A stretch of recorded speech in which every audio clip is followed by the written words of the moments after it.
وقل رب أدخلني مدخل صدق وأخرجني مخرج صدق واجعل لي من لدنك سلطانا نصيرا.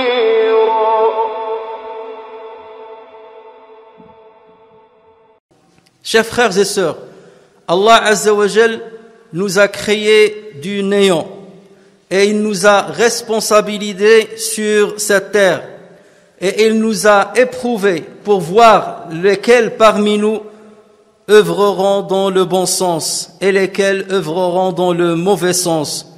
Allah Azza wa Jal nous a créé la nuit et le jour et leur alternance est considérée comme un registre qui recueille ce que nous accomplissons comme bonne œuvre et comme mauvaise œuvre. Allah Azza wa Jal dit, et nous avons dénombré toutes choses dans un registre explicite. Allah Tabaraka wa Ta'ala a fait de la vie d'ici-bas une ferme dans laquelle nous allons labourer ce qui va nous servir dans l'au-delà. Le gagnant, c'est celui dont le labour était bon, et le perdant, c'est celui dont les fruits seront mauvais. Et il n'y a pas un homme qui raisonne sur sa terre sans qu'il ne sache que la vie d'ici-bas est une demeure limitée dans le temps, une demeure de passage, une demeure qui n'est pas éternelle.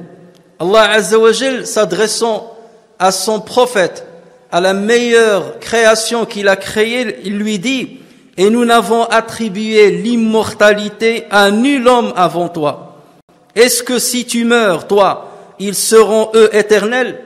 Toute âme doit goûter la mort. Nous vous éprouvons par le mal et le bien à titre de tentation, et c'est à nous que vous serez ramenés. Allah Azza wa Jal, chers frères et sœurs, a décrété la disparition à tout ce qu'il a créé. Tout doit périr sauf son visage. À lui appartient le jugement et vers lui vous serez retournés. Allah Azza wa Jal a prescrit la mort à tout être vivant. Kullu man alayha fan. Tout ce qui est sur la terre doit disparaître. Seul subsistera la face de ton Seigneur, plein de majesté et de noblesse.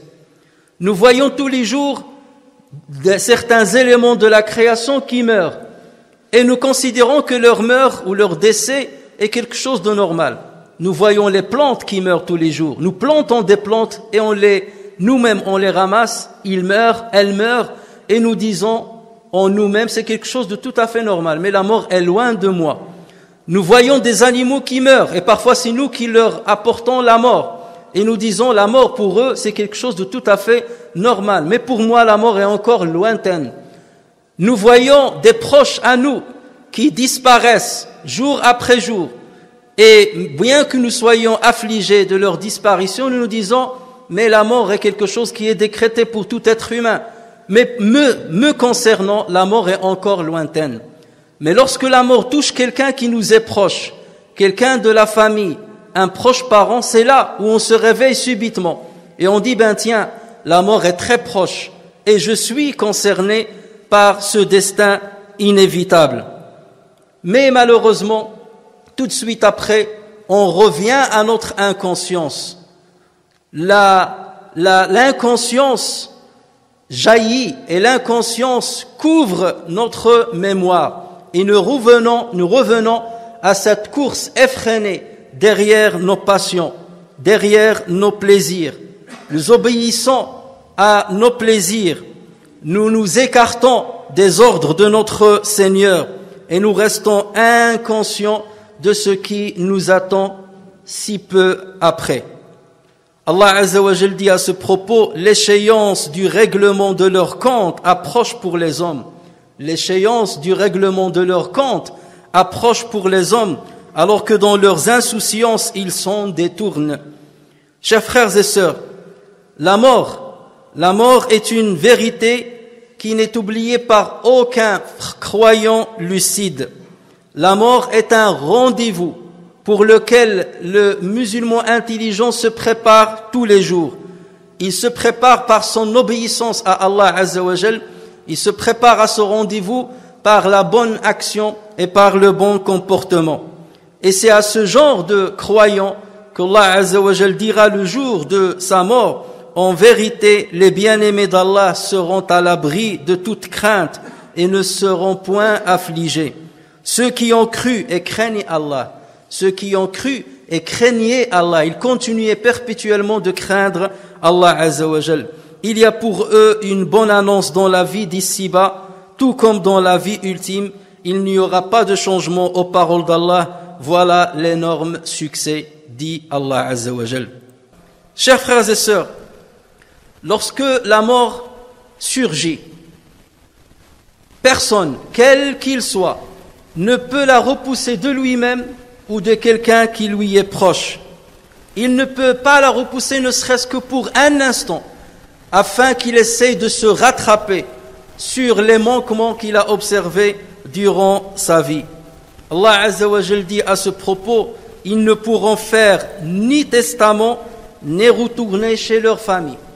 Même le fait de dire un petit testament, un petit conseil à ses proches, juste avant que l'âme ne quitte son corps, leur dire: distribuez l'argent que j'ai laissé, faites la prière, faites-moi des invocations. Il ne pourra même pas donner un testament lorsque la mort surgit. Lorsque on arrive à ce moment-là, si nous faisons partie de ceux qui étaient outranciers, si nous faisons partie de ceux qui étaient distraits de ce qui est important, si nous étions éloignés du chemin de notre Seigneur, alors c'est là où on aura une petite demande, une dernière requête à faire. Et on la fera avec la plus grande force qu'on puisse imaginer.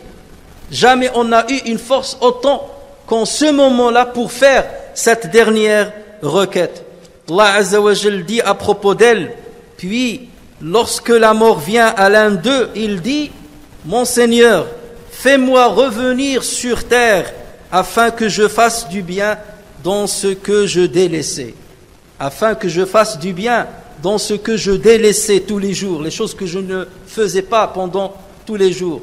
Seigneur, fais-moi revenir sur terre afin que je fasse du bien dans ce que je délaissais. Non, c'est simplement une parole qu'il dit. Derrière eux, cependant, il y aura une barrière jusqu'au jour où ils seront ressuscités. Bien entendu, cette requête-là ne concerne pas que le non-croyant. Elle concerne toute personne qui a observé des manquements, bien qu'il soit un musulman. Les manquements qui sont nombreux, et il essaiera de se rattraper. Les manquements au niveau de la prière, les manquements au niveau de zakat, les manquements au niveau du pèlerinage, les manquements au niveau de la récitation de la parole d'Allah Azza wa Jal, les manquements envers son conjoint, les manquements envers ses propres enfants, le manquement envers ses parents, le manquement envers ses frères et sœurs, les manquements envers sa propre communauté. La'alli a'malu salihan fima tarakt, afin que je fasse du bien dans ce que je délaissais.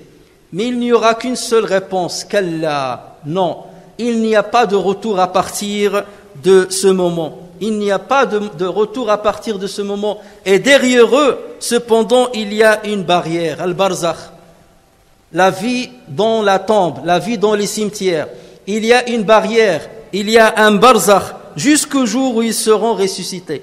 Un barzakh dans lequel ceux qui avaient œuvré dans le bon sens sont déjà en train de recevoir la bonne récompense.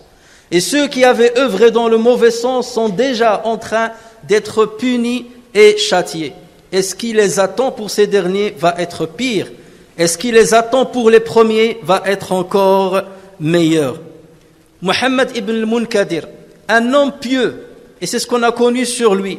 Au moment de sa mort, il a pleuré. Et ceux qui l'entouraient lui ont dit: mais pourquoi tu pleures? Ils étaient étonnés parce qu'ils savaient que c'est quelqu'un qui était pieux et on ne l'a jamais vu commettre de péché. Et voilà où que l'étonnement s'empara d'eux en lui disant, mais pourquoi tu pleures? Et regardez ce qu'il a dit dans sa réponse. Il a dit, je jure par Dieu que je ne pleure pas pour un péché que j'avais commis. Je ne me rappelle pas avoir commis un péché. Du moins, ma mémoire ne me donne pas, ou elle ne me fait pas rappeler un péché que j'ai commis. C'est pas pour cela que je pleure. Mais je pleure pour quelque chose que j'ai peut-être commis. Je pleure pour quelque chose que j'ai peut-être commis et que je considérais comme petite alors qu'elle est grande auprès d'Allah Azza wa Jal. Elle est grave auprès d'Allah Azza wa Jal. Voici l'état et la parole de quelqu'un qui était pieux, de quelqu'un qui était obéissant. Qu'il serait notre état, nous autres musulmans de cette époque, qu'il serait notre état, quelle serait notre parole alors que nous sommes noyés dans la débauche, nous sommes noyés dans les péchés.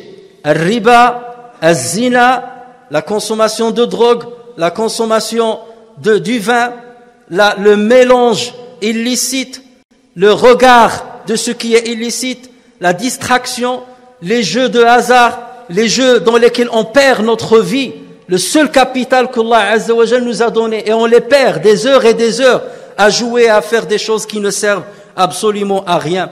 Qu'allons-nous dire en ce moment-là, lorsque devant nos yeux va passer tout le registre des péchés et des manquements qu'on a commis? C'est là où on va se rappeler des prières qu'on n'a pas accomplies ou qu'on n'a pas accomplies à l'heure, des prières qu'on n'a pas parfaites. On va se rappeler de la zakat dont on ne s'est pas acquitté. On va se rappeler de l'injustice qu'on a fait subir à nos proches parents, qu'on a fait subir à nos époux, à nos conjoints, à nos enfants, à nos parents. Qu'allons-nous dire en ce moment où il est tout à fait trop tard de demander un retour vers l'arrière?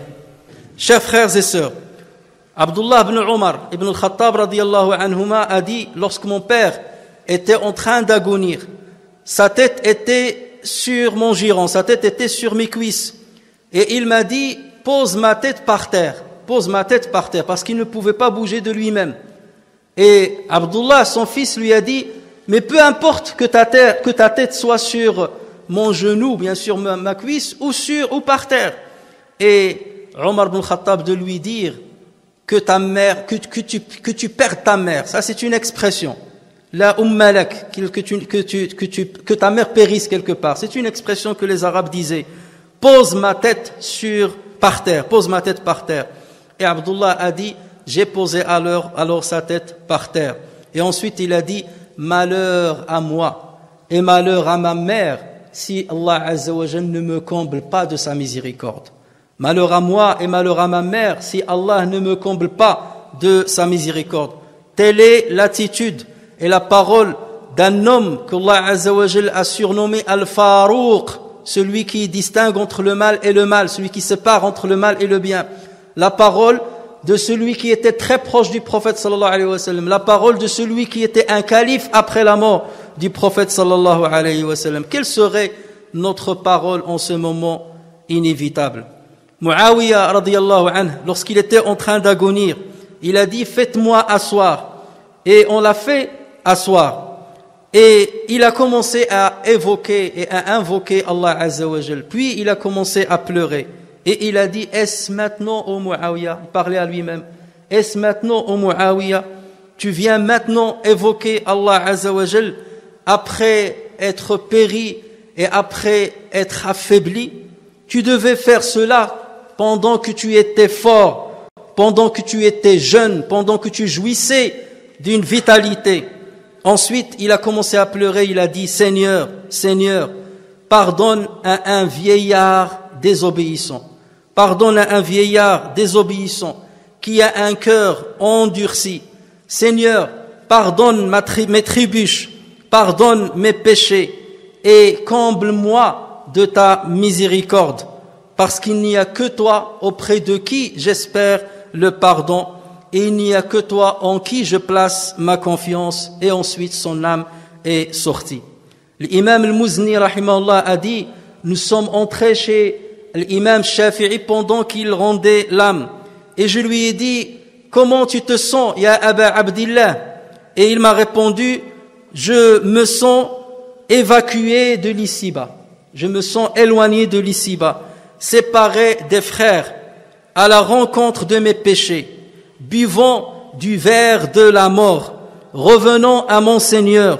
Je ne sais pas si mon âme ira au paradis pour que je puisse la féliciter ou elle ira en enfer pour que je puisse lui présenter mes condoléances. Et ensuite, il a dicté quelques vers en disant « Lorsque mon cœur s'est endurci et que les chemins de fuite se sont enfermés, j'ai fait de mon espérance une échelle vers ton pardon. » En s'adressant à Allah Azza wa Jal. J'ai fait de mon espérance, de mon espoir en toi, j'ai fait de mon espérance une échelle vers ton pardon. Mon péché m'est apparu grand, mais lorsque je l'ai comparé à ton pardon, celui-ci m'est apparu immense. Tu demeures, en s'adressant toujours à Dieu, tu demeures pardonneur du péché, tu demeures pardonneur et absoluteur par ta générosité et ta noblesse. Et lorsque Omar ibn Abd al-Aziz, rahimahullah, s'est rapproché de la mort, il a réuni tous ses enfants. Et il leur a dit, chers enfants, je vous ai laissé énormément de biens. Vous nous passerez à côté d'un musulman ou un non-musulman sans que ces gens ne voient en vous des gens de vérité. Mes enfants, j'avais le choix entre deux choses. Vous laisser riche et qu'après cela je rentre en enfer. Ou bien vous laisser pauvre, démuni et qu'on me fasse entrer au paradis. Alors j'ai choisi ce qui est le meilleur pour vous et pour moi. Ça veut dire je pouvais vous laisser énormément de richesses. J'étais le roi, j'étais le calife. Je pouvais thésauriser l'argent que je voulais.